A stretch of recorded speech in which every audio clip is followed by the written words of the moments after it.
Hello, dear friends, and welcome back. Today, we're taking a trip back in time, right into the heart of Amish and Mennonite kitchens to uncover some timeless cooking secrets that are not only incredibly tasty, but also wonderfully economical. You know, when we think Amish, we often picture horse and buggy, handcrafted furniture, and a life lived close to the land. And you'd be absolutely right. What also comes with that simple, efficient lifestyle is some of the most delicious, hearty, and, dare I say, frugal food you'll ever encounter. These aren't just recipes. They're lessons in making the most of what you have and savoring every bite. Why Amish food is so good. We recently asked you, our wonderful community, why is Amish food so good? And your responses were truly amazing. It's clear many of you share our appreciation for this comforting cuisine. One viewer put it beautifully, and I couldn't agree more. The quality of fresh food is the reason food tastes so good. Raw, organic, grass-fed milk is not the same as grocery store, ultra-pasteurized, homogenized, GMO grain-fed milk. Not even the same food, in my opinion.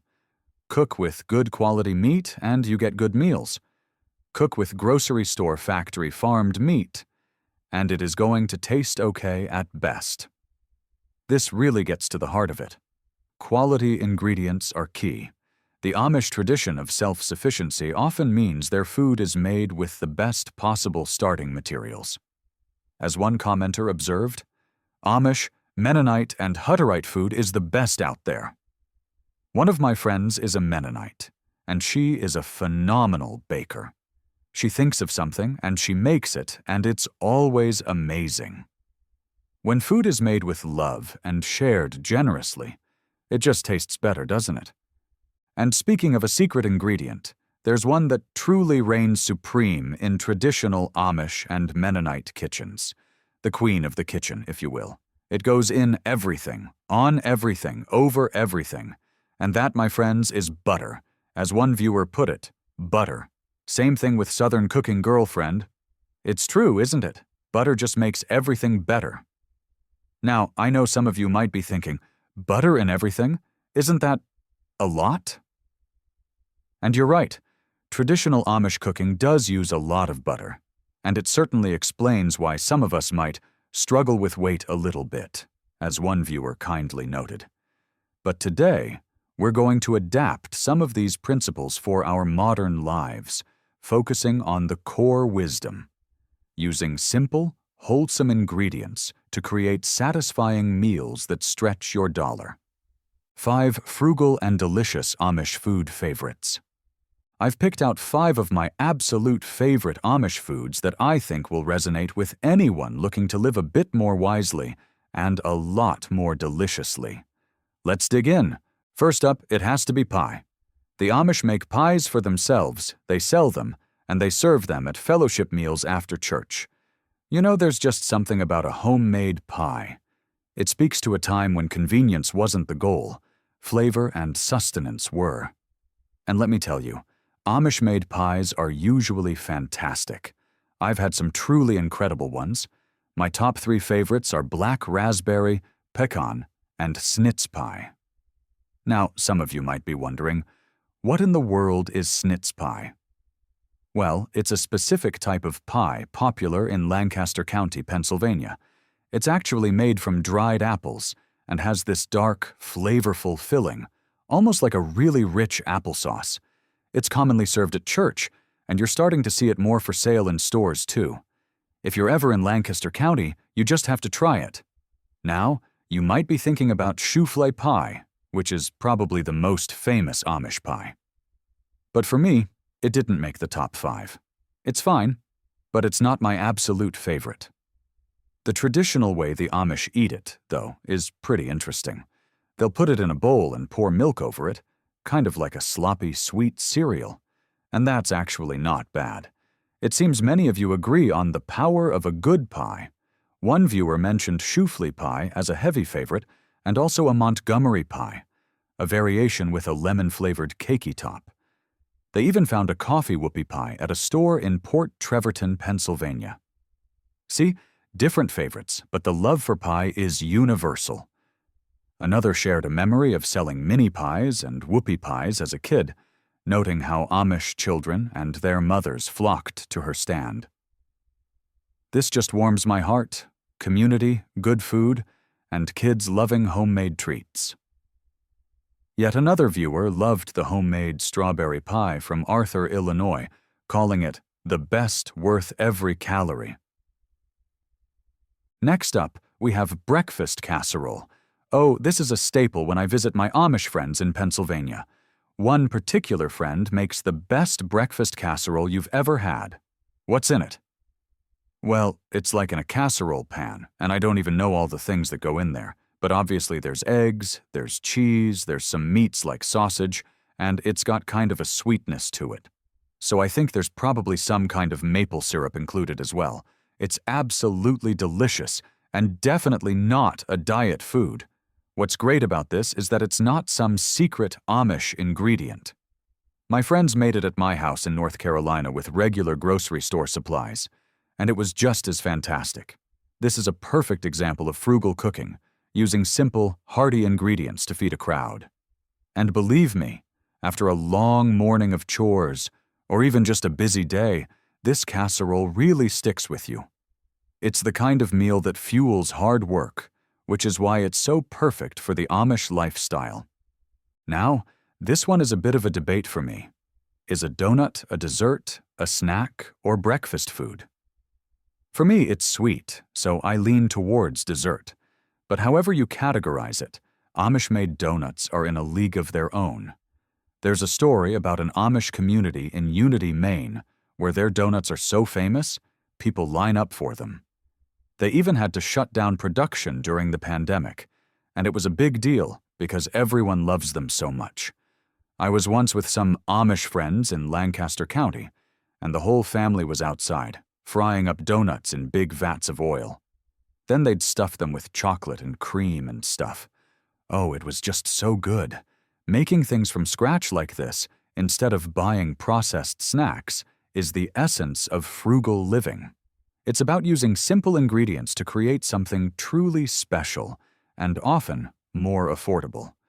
One viewer from an area with a lot of Amish mentioned a bulk food store that sells a fabulous donut mix, explaining that it tastes just like the bakery donuts. This is fantastic.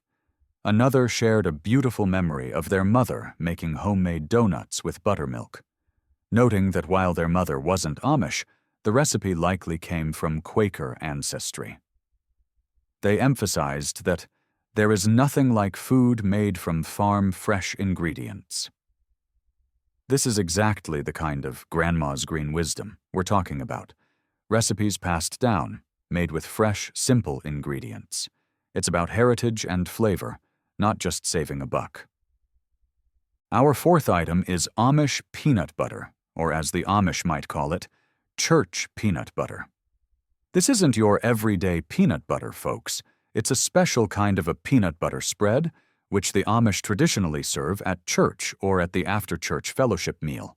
Amish church services are held every other Sunday, and after every service, they'll get together and they'll have a church meal. It's fascinating. They actually take the church benches and turn them into tables for the meal, and one of the common foods there is an Amish peanut butter spread. It's made from regular peanut butter, and it's got like marshmallow cream and I think molasses or some other stuff in there. What you get is something that tastes like peanut butter, but it's definitely more sweet. It's also more smooth and drippier than regular peanut butter, making it very easy to spread on bread. Often, at these meals, they also serve a cheese spread, or schmier kasse, which I probably mispronounce, but it's delicious.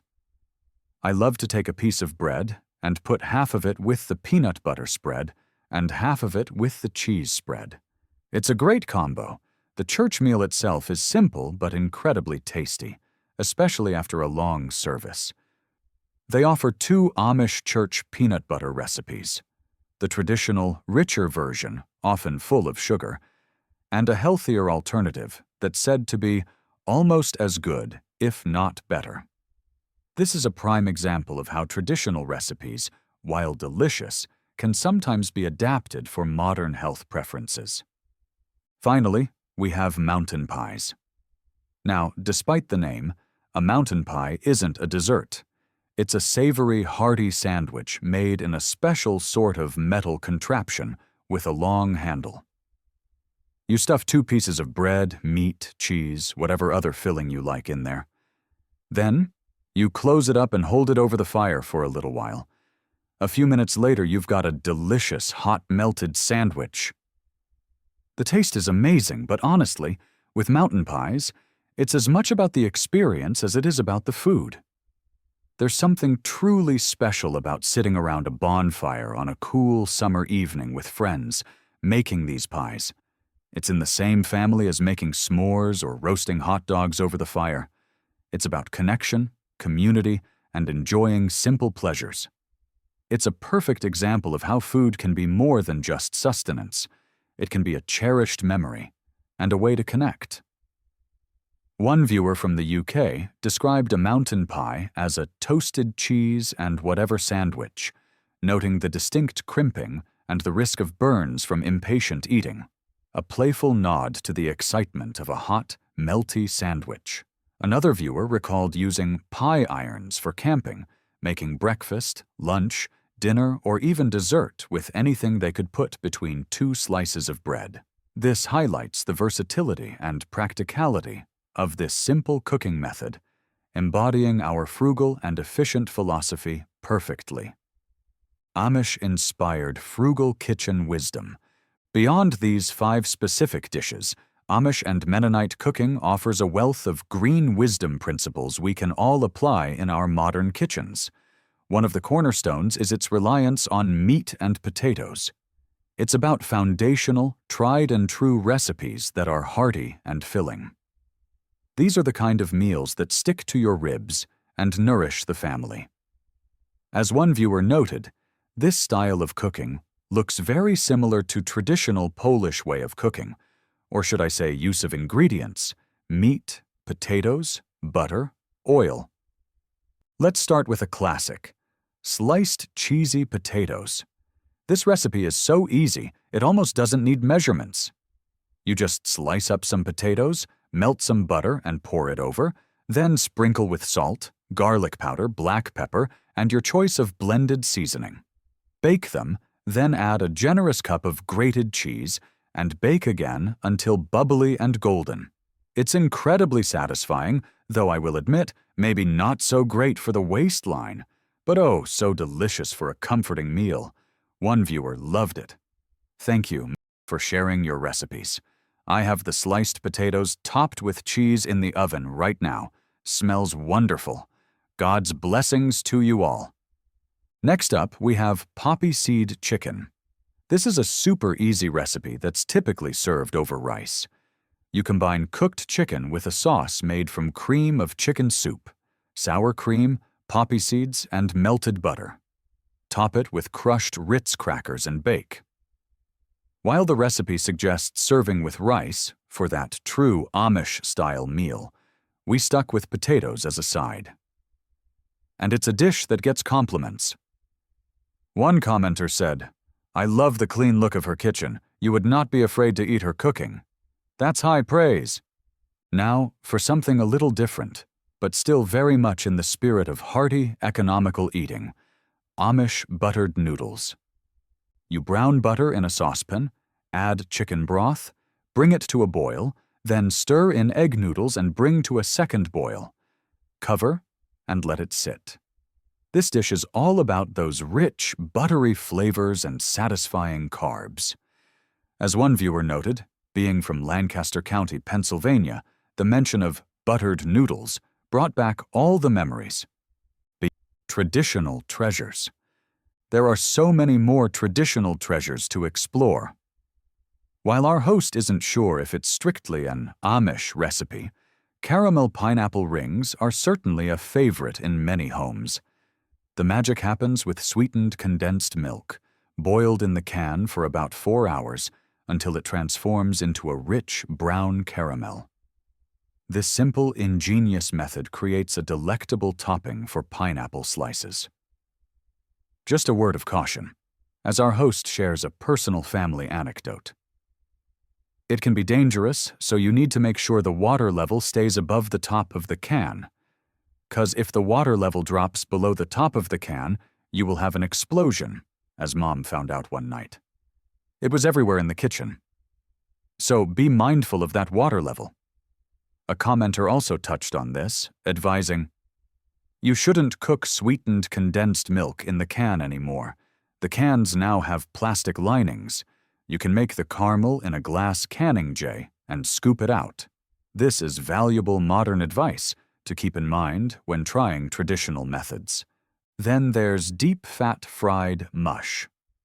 Mush might not sound appealing, but deep-fat fried mush is a surprisingly delicious and economical breakfast. It's made from cornmeal, cooked according to package directions, then cooled overnight until it hardens. The next day, slices are fried in hot oil until crispy. This simple yet hearty dish makes use of basic ingredients and can feed a family for very little cost. It's a testament to turning humble ingredients into something truly satisfying. And finally, haystacks are a fantastic example of a versatile and communal meal, often served at Amish benefit dinners. It's a layered dish, typically starting with Doritos or a similar base, then piled high with ground beef, lettuce, tomatoes, onions, olives, and topped with melted cheese. As our hosts explain, it's an easy thing to do and easy thing to serve for large gatherings. Many of you love haystacks, too. One viewer said, "Haystacks are one of my kids' favorite meals." And there's even a breakfast version, which our host declared his favorite, featuring biscuits, hash browns, sausage, scrambled eggs, and sausage gravy, often with cheese and bacon bits. Talk about a hearty start to the day, the enduring wisdom.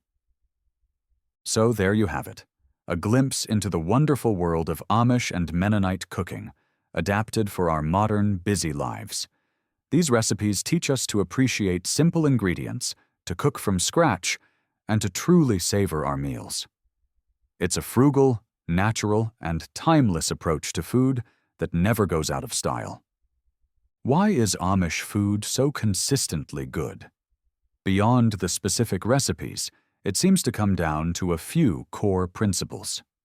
Fresh, wholesome ingredients, often grown or raised locally, ensuring peak flavor and nutrition. Time-honored recipes, passed down through generations, these dishes have been perfected over time. Community and care. Meals are often prepared with love and shared generously, fostering strong bonds. As one of our hosts noted, when women cook for others, they bring their best dish. Hearty and filling. These are comfort foods designed to sustain people who often engage in physically demanding work. As one commenter observed, "What makes most Amish food great is that it's homemade. Farm-raised meats, vegetables that homemade with pride. The quality and the pride shines through in the taste."